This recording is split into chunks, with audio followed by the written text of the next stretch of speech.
is a lot of you guys out there, patrol rifles, especially, that's primarily the round I'm going to show you right now. I've got a number of agencies that are already utilizing this thing. It's a monolithic bullet. For all intents and purposes, all copper.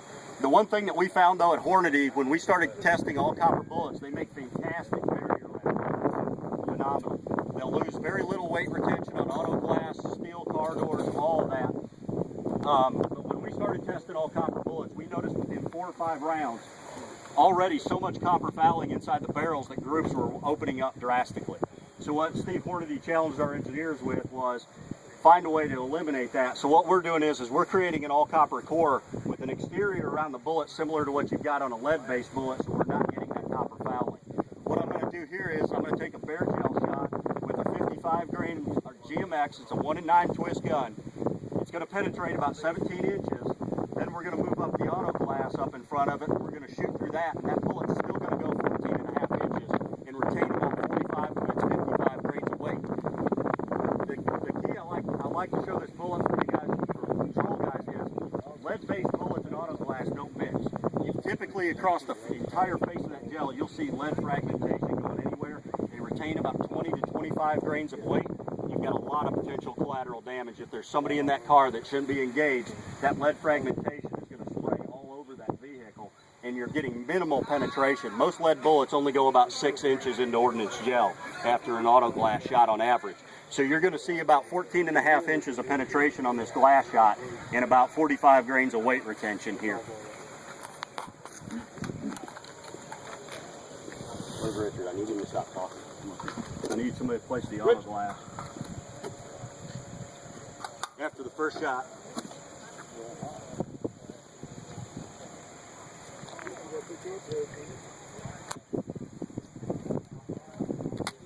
Hot. Going hot. Range is hot.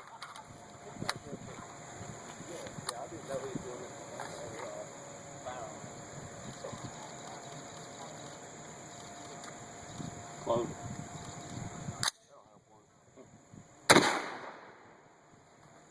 Alright, one windshield. Windshield. In front, here. Nope, and your table. Right.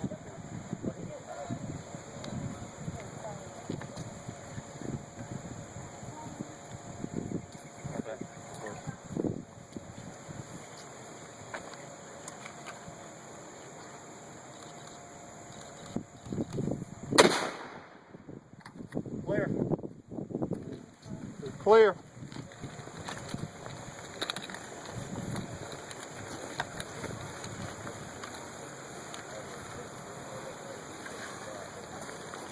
Show you here is exactly what we talked about. You got immediate expansion out of this thing.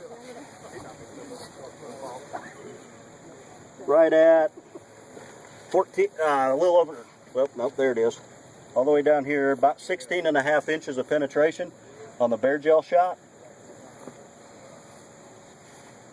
Pass that around so you guys can look at that. Notice there's no lead core in here to separate. It's gilded metal expansion. That's what GMX does. Right at 14 inches on the auto glass. What was the first? 17. This one is not necessarily supposed to be within 12 to 18. It's supposed to stay on its flight path, open up every time the same way. It will stay between the 12 to 18 on every single shot. The only one that goes longer is car door, typically goes about 20 inches. 20-21 is typical on the steel car door shot. So you can see that amount of weight retention. You do not get that out of lead-based bullets out there. That's you'd be looking a phenomenal for barrier there'll be round. a jacket shed somewhere in here, and the lead core might go, but that stays together. What we're going to do now is we're going to show you guys 3 308 shots right in a row. If any of you guys are familiar with our 168 AMAX out there, Sniper Craft this past year endorsed our 168 and our 155. As far as the FBI protocol goes, that minimum of 12, no more than 18, our 168 maintained that all the time when Sniper Craft tested that thing. It's a phenomenal intermediate barrier bullet, auto glass, car doors, things of that nature. It's going to go that minimum of 12, no more than 18 inches.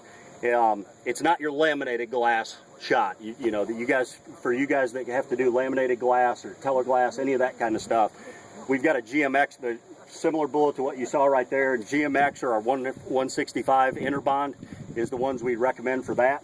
But what we're going to see here, our 168 AMAX, and why Snipercraft likes it so much, versus the boat tail hollow points that are out there in the marketplace. The boat tail hollow point's a great, super accurate bullet. There's never been a piece of paper that's ever walked away from it, but it's not made to kill people. You're relying on the tumbling of the bullet to create all the wound channel on that bullet. And how quick that bullet starts to tumble determines when you're going to get a wound channel.